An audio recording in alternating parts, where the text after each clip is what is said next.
Hi, everyone. Welcome to today's webinar. My name is Remy Rosenbaum, and I'm the VP Marketing at Caserta. I'll be your host for today. At Caserta, we solve our clients' toughest data challenges by providing first-class professional services in technology consulting, development, and implementation. Our vendor-agnostic advice, advanced implementations, and employee reskilling empower data-driven companies to grow their businesses. Our relentless dedication to finding the right answer to our clients' tough data challenges is a hallmark of our firm. And our projects incorporate emerging technologies and the latest in design patterns and innovative solutions through modern data engineering.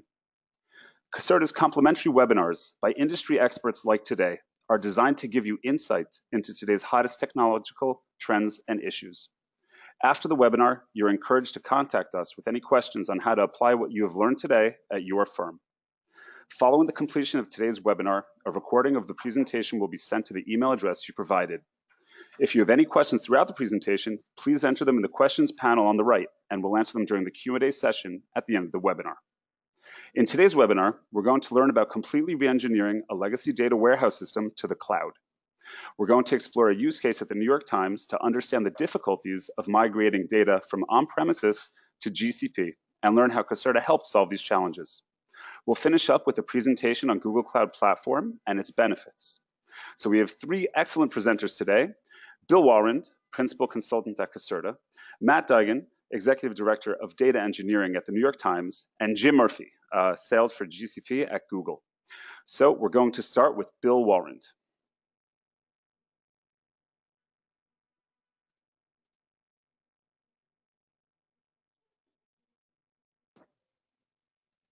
Thanks, Remy. This is Bill. As soon as I can share my screen. Oh, there we go. I'll share my screen. Okay, great. Again, thanks, Remy. Hi, everyone. My name is Bill Walrond. I'm a principal consultant at Caserta.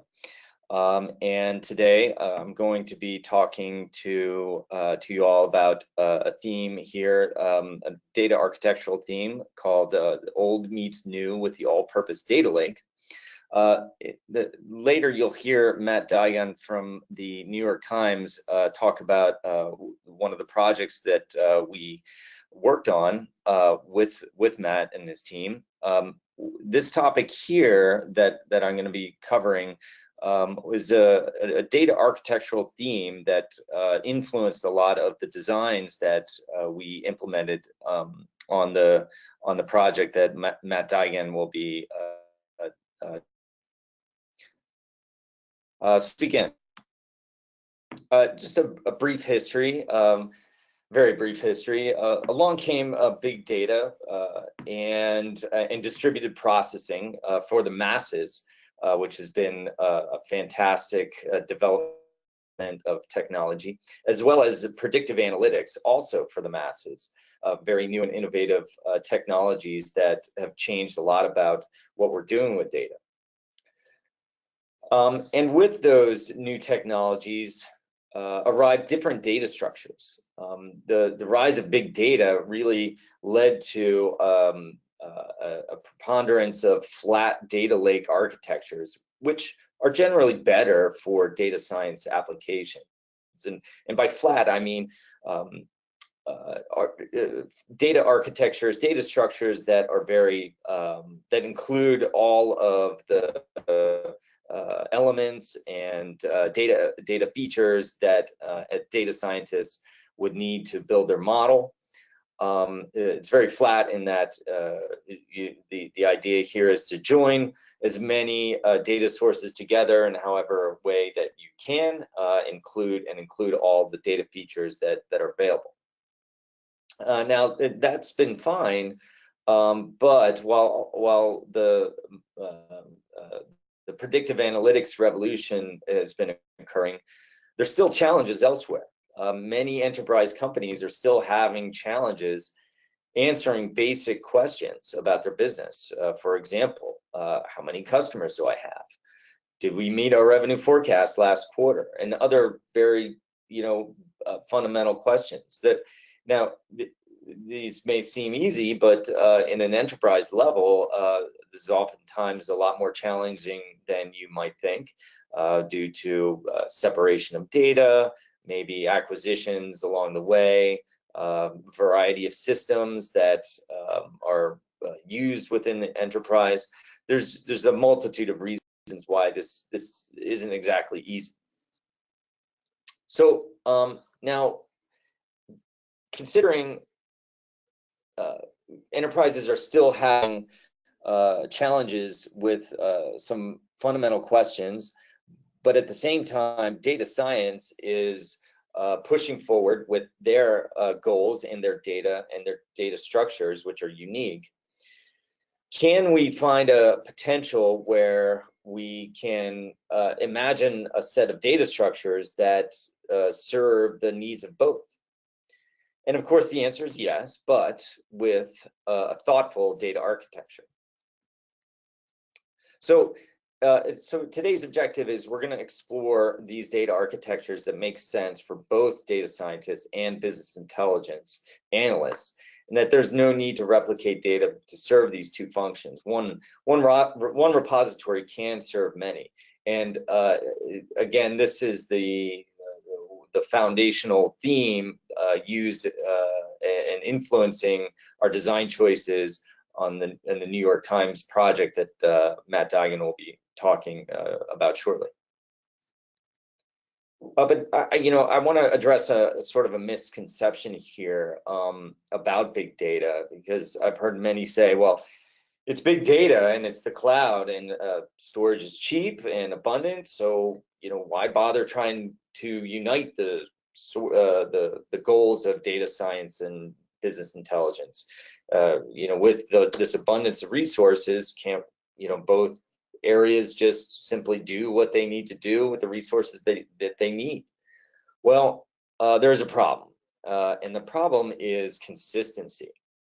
So the trouble here is that imagine a situation where we have a business intelligence data lake, for example, and also a separate predictive analytics data lake.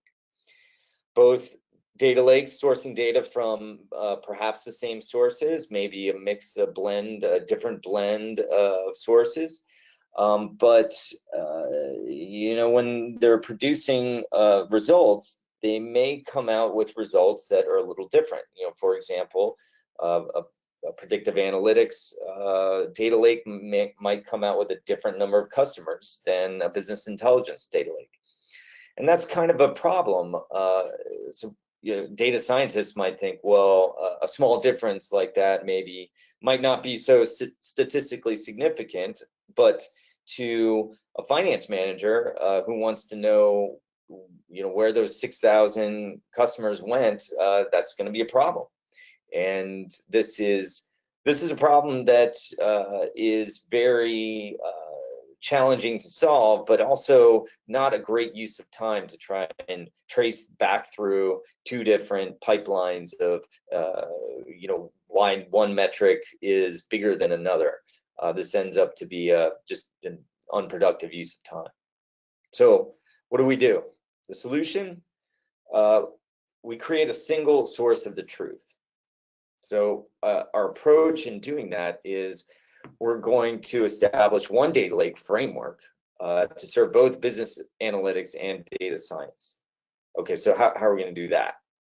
Well, we first start by considering requirements for both areas, for both business analytics and data science. What do they both need out of data? There's quite a bit that they both have in common. Number one, they need to ingest data directly from sources reliably and flexibly.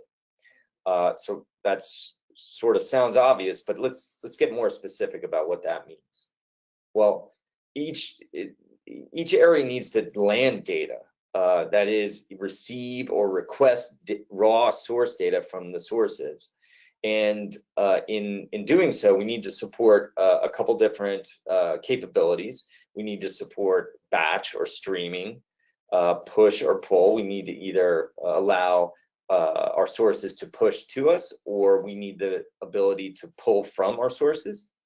We also need the ability to touch a variety and integrate with a variety of different endpoints. Maybe this is S3, maybe it's GCS in Google, maybe it's a separate SFTP service, or perhaps another externally hosted HTTP API. Or maybe it's a pub sub topic, or a Kafka topic. And once we source that data, we land that data in a landing area, which is a temporary area for our next step, which is ingesting that data. So the first thing is first, we need to ingest the raw source data. So we've landed it, but now we need to take the first step with it. We're going to ingest this data, and how that breaks down is we're going to cleanse that data and then persist that data in a particular way, and then repeat that, of course, for every type of source that we have, and for every frequency that we're receiving that source. All right, so let's break down cleanse. I'm frequently asked, what does cleanse really mean? Well, it means quite a few things. So it means we need to handle a variety of file formats. This is, you can imagine JSON, CSV, fixed width, ASCII, EBCDIC, other less common formats like COMP3, or other formats from very old legacy systems that require special handling. Either area, business analytics or data science, need to handle that data somehow. So this is a common function that both areas need. We also need to remove bad stuff from that source data, like header lines, blank lines, non-printable characters, maybe translate nulls depending on our particular requirements, and apply a schema. So this is to say, the source data that we're expecting, we expect it to conform to certain schema elements. So we might have an expected number of columns and expect that those columns be of certain data types. So we're going to check those and make sure that our source data conforms to the schema that we expect. And if there is any data that doesn't meet that meet those schema expectations, we're going to have a robust error reporting facility. We're going to capture all the rows that get rejected from that schema checking process, and we're going to collect those into a special area for rejected rows, and be able to tag each rejected row with the specific error that caused that row to be rejected, and make that available to the operations folks to be able to act on and ask questions from the source system provider.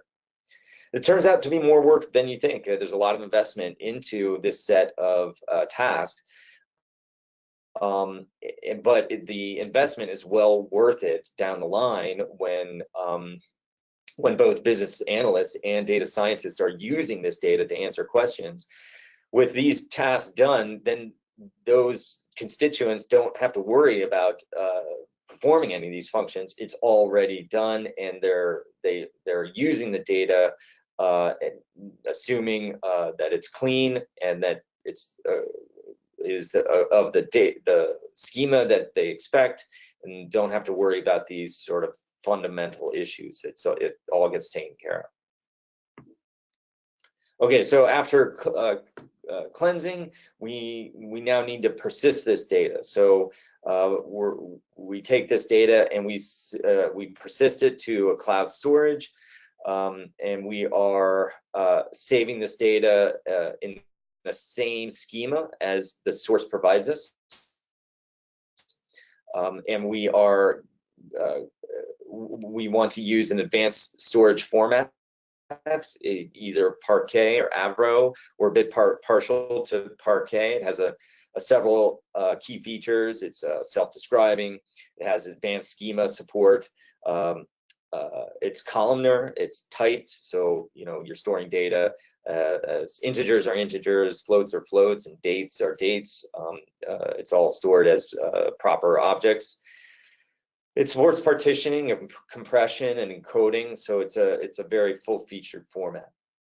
We also store this data in a particular bucket namespace that's organized and easy to understand, and also easy to traverse later for other uses if you need to.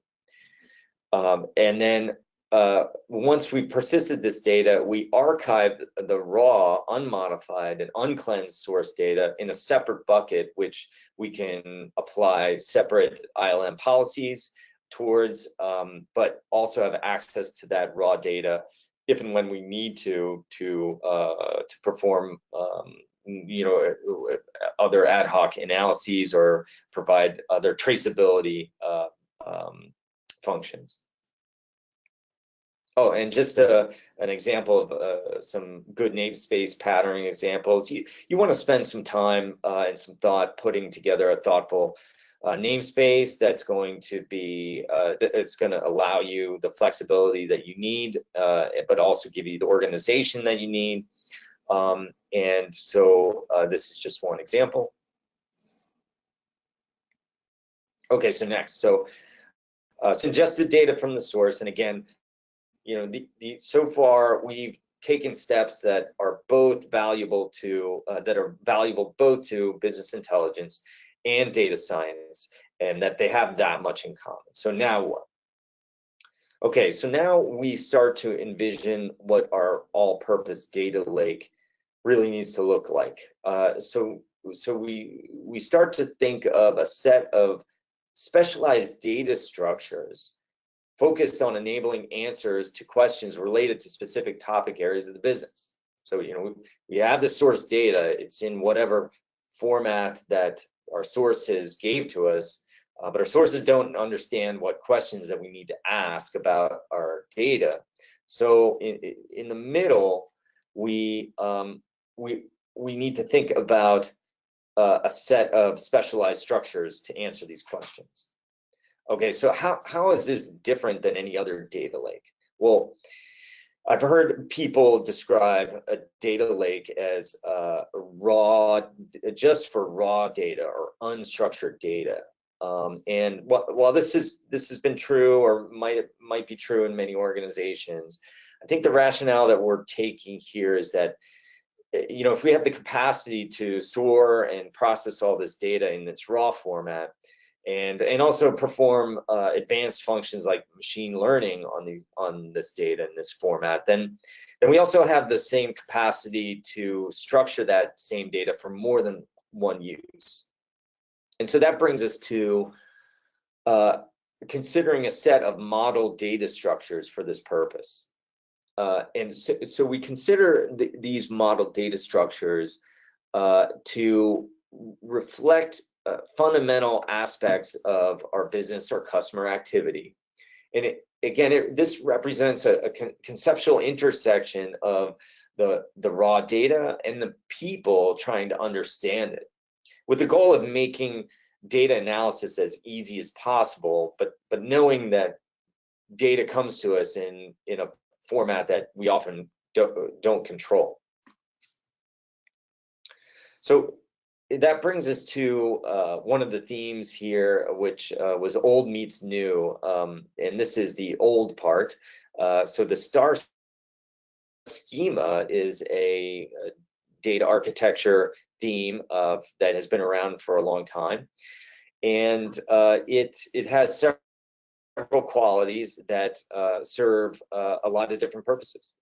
Just briefly here, what we're talking about is a set of tables that represent either dimensions or facts, and dimensions are for things like lists of customers or lists of products or promotions, and facts are for storing events. These are occurrences of some kind, so a page view or orders or cases or snapshots of some kind. And a star schema has many advantages. Star schemas, they work very well with business intelligence reporting tools in the marketplace, such as Looker, Chartio, Click, Tableau. In most cases, these tools actually expect or anticipate your data to be already organized this way. In some cases, some tools require the data to be organized this way. And there are other advantages as well, that it enables fast population of drop-down selection boxes if needed. For example, imagine doing a select distinct over 1 billion rows, and then wanting to populate a drop-down list box for maybe 100 values out of 1 billion. So that turns out to not perform so great. Dimensions and star schema models serve that function very well. But there's another key advantage, which is handling change. So it turns out things change. Customers change their names, change their emails, addresses, change whatever information they have. And it turns out most things are likely to experience some change. And the star schema data structures turn out to be offer a good and organized method for handling changes. So with star schemas and dimensions offer a couple different ways of handling changes. Either, for example, you can replace a dimension, all the data in a dimension completely and wholesale. This is called a type 1 dimension. Or you could treat changes as new versions of data. This is called a type 2. So you could store, anytime there's a change of any kind, you can store and create a new version of that row, that customer, that product, and save different rows representing the different occurrences of change for that data over time.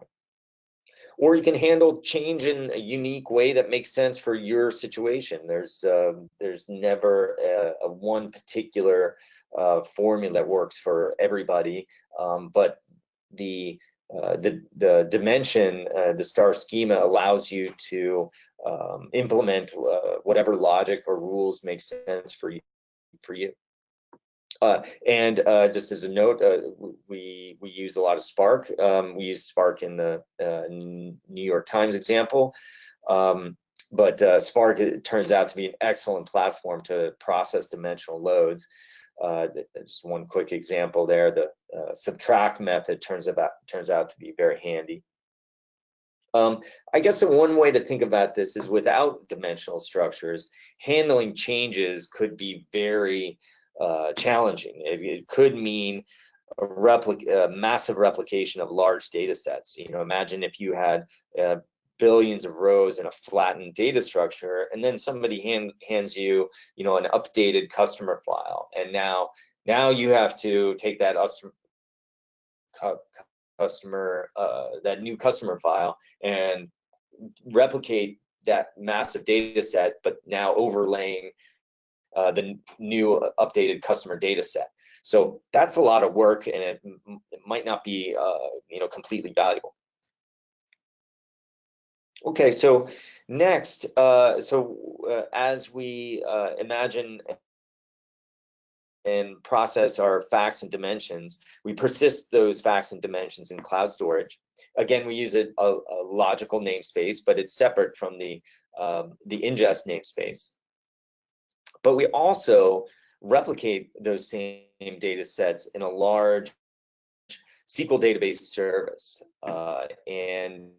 So some examples here are BigQuery. BigQuery turns out to be an excellent tool for this purpose. There are others, though, like Snowflake, Redshift. We'll talk more about BigQuery later. And so when you put all this together, it kind of looks like this. We are doing our cleansing and organizing in our ingest lake. Again, the ingest lake data looks and feels exactly like the data it did as it came to us from the source. We transform that data from the ingest lake into the modeled lake, which is our set of model structures. And this becomes our truth, our standard data to help us answer questions in a singular way and have consistency with our answers, like before. So we don't end up with two separate answers to the same question. And then that modeled lake, that truth, that governed data, we replicate that into a SQL data service that now can be accessible through a SQL service to our business analysts and data scientists as well. Overwhelmingly, business analysts tend to use the SQL service, but data scientists have options and tend to want different options. They can either query data from the SQL service, or they can also operate out of the modeled lake with a data science workspace like Spark and Jupyter, or a notebook type environment. Now, in the diagram, you'll see two different arrows there from the data science workspace from the modeled lake, but also I have another arrow to the ingest lake. The access could be granted to the ingest lake, but the thing here is that if a data scientist wants to work with data from the ingest lake, they will be likely doing discovery on that data themselves versus the modeled data in the modeled lake, which may be okay, but it's sort of work with this data at your own risk, but nonetheless it is there and available, and it's organized and cleansed, but not modeled and stored in the modeled lake. So I want to come back to the notion of the flat structures that I mentioned in the beginning. So, after all this is done, will data science be able to assemble the flattened data structures, which are best for predictive analytics? And the answer is yes, because another advantage to the star schema structures are that they're really optimized to execute joins efficiently. So data scientists should expect to join together all the facts and dimensions they need, and include all the attributes, all the available attributes, or just the attributes that they feel that they're needed. But the point is here that the star schema is built for joins, and that by the time the data reaches the modeled lake, those structures and those joins are we can be confident that those joins are going to produce the results that we expect, and that those data scientists can then flatten whatever data sets that they need for their particular purpose at that point. So that kind of wraps it up. And in conclusion, I think we can safely say that business intelligence and data scientists' interest can be served by the same underlying data lake. However, to do so, it takes some work. It takes agreements from both areas. It takes a lot of planning and thoughtful modeling and a thoughtful data architecture. And Spark and BigQuery and other tools form an excellent platform to make the all-purpose data lake a production reality. And so I think that concludes my portion of the webinar. Remy, thank you, Bill. Now we're going to turn things over to Matt Deigan from the New York Times. Matt, if you're ready, I'm going to pass the screen to you. Sounds good. I'm ready.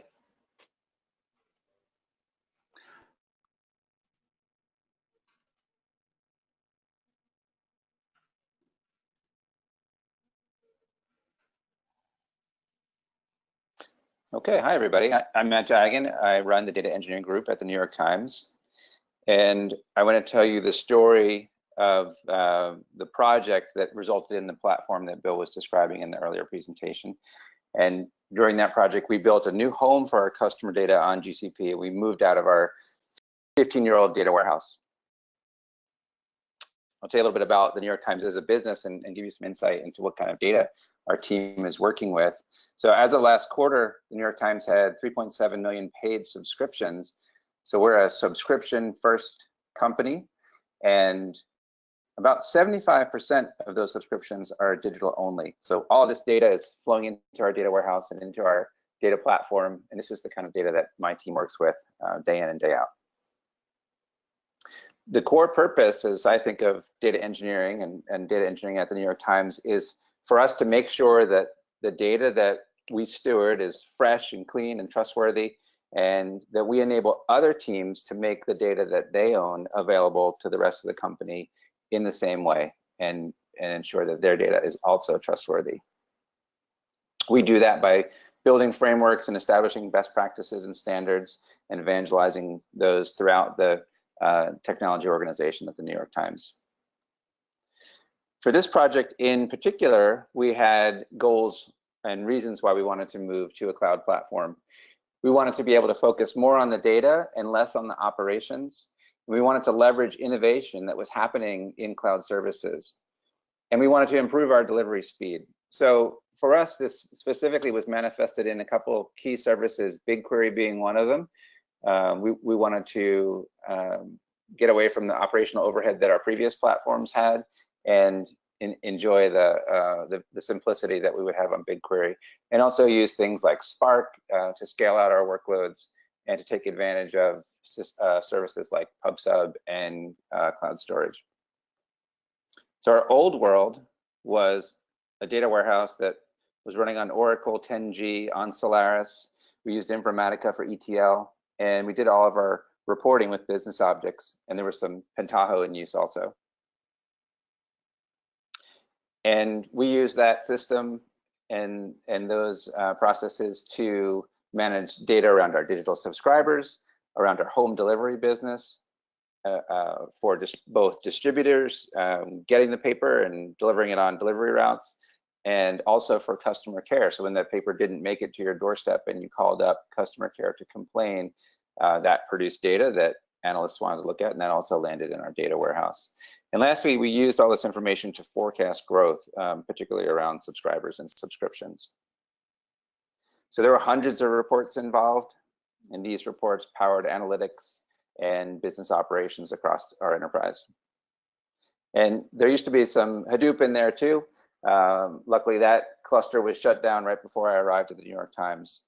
So that really wasn't part of this migration. But as an organization, we've tried almost every flavor of big data system before we landed on the platform that we're on now.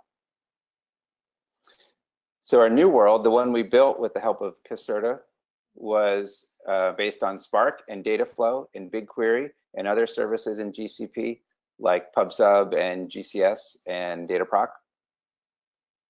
And we also chose to use Airflow as our workflow scheduling tool and Chartio as the way that we would do all reporting for all the business users that needed to visualize the data. So there was one hitch in our big plan to make this move, and that was the deadline. So we started this project in roughly early 2017. And at that time, the deadline seemed very far away. There was definitely a lot of work to do and a lot of things to coordinate. Time went on and the deadline got closer and there was still a lot of work to do. But we made it by the skin of our teeth, and we ate the pizza and popped the champagne. And the result was that we now had all of our customer data in BigQuery. We had no more data silos. We didn't have to worry about poor scalability in our previous environment. We had easy joins. All the data was adjacent to each other and easy to connect. And we were able to enable things like a single view of our customer, which had been sort of the holy grail for many years for our analysts and data scientists. So this is a photo of the head of our data warehouse team turning off our data warehouse. She's reaching down and turning the key. This is in our data center in our Midtown Manhattan office, which was closed after we moved out. So there's some lessons learned that I want to share around the team we put together, the technology, communication with our stakeholders, the planning we did, and some thoughts about budget. So I've thought a lot about how we put together the team and lessons that we learned there. I think it's very important to have two teams. So you have two systems. It's good to have a team for each system and make sure that there's not any dependencies between them. You don't want to fire in the old world to slow down your velocity in the new world. And so we were able to do this on this project with a couple exceptions of some leads that straddled both teams. And another important consideration is to make sure that you have veterans of your new stack on the team that's building your new stack. So when we started the project, or when we were considering, at the very beginning, we had data modelers, report writers, project managers, and data engineers. But we were missing some key elements of our team. So we worked with Caserta to augment our team with big data architects and add more data engineers and more report writers due to the scope of the project and the amount of things that we needed to build and the amount of data that we needed to move. We also added business analysts and QA engineers. And we were really happy with the way that the teams came together, or how the Caserta was able to integrate with our processes and our project management and build out the architecture that Bill talked about in his previous presentation. And they definitely spent a lot of time helping us get the model right and making sure that the handoff between their team and our team was going to be successful when the project was over. So some lessons learned I want to mention about technology. So the number one thing for me, if I was ever to do a big migration like this again, would be to make sure that we implement our scheduler first, the piece of technology that runs your pipelines, that conducts your workflow every day, the piece that runs your jobs. So for us, this meant Airflow. If this was in place in the beginning, or if you're kicking off a project and this is in place, you can build modular composable pipelines, and you can create reusable components that you can use for common tasks. The alternative would be you write your jobs in development and then you have to figure out how to retrofit them into your workflow system once it's available. I think of this as analogous to a situation if you're building say a web application and you want to create your build process first, so you don't have to build your application and then retrofit it into your build process. Some lessons learned around communication and working with stakeholders. It's very important to communicate to your stakeholders how business processes will change in the new world. If you promise that you're going to take 100 reports and condense them down to 5, it's very important that the stakeholders understand that and also understand the impact to their day-to-day work and to any potential operational tasks that they may have built on those reports, and any changes that they may need to make as the new processes come online. And as you work with those stakeholders, it's very important to frequently validate expectations, both yours and the expectations of the stakeholders, so that you can understand as quickly as possible when things change. And lastly, it's critical to get acceptance criteria nailed down so that you understand when you're done with the task at hand and you can move on to the next thing on your list. And if and when you hit a delay, make sure that you remain closely engaged with your stakeholders. Don't go away for a month or two to solve the problem and then come back to your stakeholders. Something may have changed in the interim, or they may have a different expectation about what you were working on.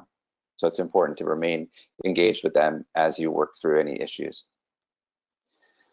So this was a big one for us, and it relates to the previous slide around delays. It's important to have a strategy for upstream dependencies. So in the data world, it's most likely that you're consuming source data from some other system that you do not control. So for us, our nemesis in this case was a system that was based on COBOL, a 35-year-old application that was written to run on a mainframe to handle our print subscription business. And it was in the process of also being migrated to cloud services. It was being transpiled from COBOL into Java so that it could run on a gigantic Linux VM. And that team, as you can imagine, was quite booked with that work. And they didn't have time to talk to us about our feature requests or bug fixes, or could they help us work through a particular question about the data? So there's a variety of strategies that you can use to try to address those dependencies and mitigate them. One is a practice of embedding. If you're able to take engineers from your team and put them on the team where you have the dependency so that they can do the work under the supervision of that team, that's one way to get things, to get features built or bugs fixed. Or if you have access to that team's code base, you could potentially create a pull request and get it approved and merged and fix a bug or add a feature for that team. What we ended up doing was leveraging product managers and project managers to help wrangle those dependencies and escalate them when they became an issue. So a word around escalation, it's important to set expectations about how those upstream dependencies impact your delivery dates and your milestones, and make everybody understand what's leading to the cause of those delays. It's also important to break your work into separate streams if you can, and that way you can be delivering end-to-end as soon as possible, and you can enable a practice of testing all the different components of your system and shaking out bugs and working through assumptions that you may have made in frameworks or how things might fit together as soon as possible, rather than building out a stage at a time. It's also important to know and understand your budget. One danger when moving to cloud services is that you may be tempted to over provision because it's more expedient, or you may not know how to size your new environment. It's important to know what your end target is so that when your project is done, you don't spend a lot of time retrofitting your systems or scaling back your systems and incurring a lot of additional engineering work to meet your budget target. And lastly, I would say it's important to have a solid plan B and make sure that there's a time when you're able to reconsider your current plans.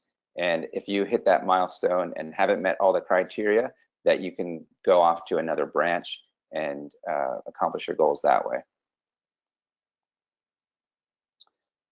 So that's it for my presentation, and I'll hand it back to you, Remy. All right, thank you so much. Again, we're going to hold questions to the end, but please feel free to ask them in the questions panel. You'll find it on your right side. And now we're going to pass it over to Jim from Google. Jim, take it away. Thanks, Remy. Give me just 1 second. Okay. Hi, everyone. My name is Jim Murphy. I work at Google, more particularly on the Google Cloud team. I have the opportunity to work with both customers and partners here in New York City. I've been able to work with Matt as well as some of the other elements of the New York Times as they've moved over to Google Cloud, not just on the data side, but also on the application engineering side. I've also had the opportunity to work with Caserta on a few different projects. Both teams I can't highly recommend enough. I think that, like Matt had at the end of his presentation, he is hiring, and I would highly recommend checking out those jobs if you're here local. And Caserta, if you're looking at services or help and understanding how do we do things similar to the New York Times, who understands that and who can help bridge the gap, I can't recommend Caserta enough. So today, I'm here to talk to you a little bit more about, again, looking at Google and looking at the Google Cloud Platform for doing more with your data. Just want to cover what makes us unique. What are some services that you as an individual might find useful? And then what are some things that you can go do today to actually start using them? So a long, long time ago, two crazy engineers by the name of Sergey and Larry decided that, hey, the web as it stands today is not working as well as it could be. So why don't we go crawl the web and index everything? And on that day, Google was born. At the time, the size of the web was not that large, you know, maybe thousands, tens of thousands of different web pages. So they were able to do that with relative ease. Now, as time went on and more people were starting to adapt the internet, they started to have to do more. In order to do so, they had to get into more complex ways of managing all of that information. So purpose-built data centers were built. A private fiber optic network was built around the globe. They came up with crazy ways of storing all of this information. hired engineers, scientists, and researchers to figure out what's the best way we could store and analyze disparate and different types of information. So by looking at that problem of how do we make sense of all this information, some of these Google papers were written that you might be familiar about. So GFS, Glue File Storage, MapReduce, Dremel, Spanner, more recently TensorFlow. So these software frameworks were open sourced back to the community in a way that, hey, take advantage of the learnings that we've come up with and we've built for ourselves to make sense of all of this massive amount of data. And now you can take those same learnings and do it yourself. So things like Hadoop, HBase, again, TensorFlow, Apache Beam, these open source frameworks were developed and based on the Google papers that we used internally in order to make sense of all of this data. So the nice thing was, is through these open source formats, you had the ability to leverage the way Google thinks. More recently, Google then came out with Google Cloud Platform, which the idea is similar to these open source frameworks and the learnings we publish in these papers. Now you can not only use the software frameworks and the learnings that we've published, now you could use the hardware that we've built for ourselves to go and do that for yourselves. So those purpose-built data centers with insane amounts of storage and a private network that connects all of those different services, now you as a consumer can use those same technologies as well. So one way to put it, it's like having the power of Google in your own hands. So as you start to look at the data lifecycle as a data scientist, as a data engineer, as a data analyst, BI analyst, the common lifecycle of ingestion, storage, analysis, and then even now so with machine learning prediction, again, we've built that for ourselves internally, so now you can use those same tools that we use for yourself. So for things in ingestion, things like PubSub, which is an event subscription service, Cloud Dataflow, which is an ETL service.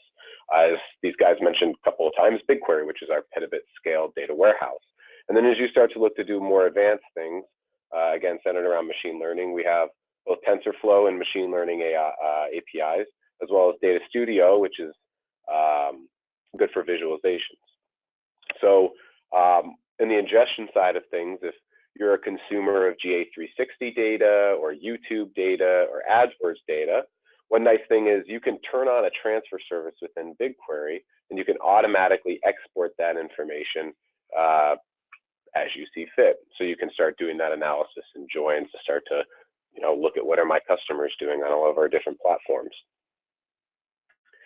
Data flow, again, similar to an Airflow or an Apache Beam, is if you're consistently having to cleanse your data and you're doing the same thing over and over, you can write rules in order to do that as you're ingesting that information. So we have a managed service under Cloud Dataflow where rather than having to manage the underlying infrastructure, all you do is write the rules, you write the target, and you write the source, and Dataflow will take care of those things for you.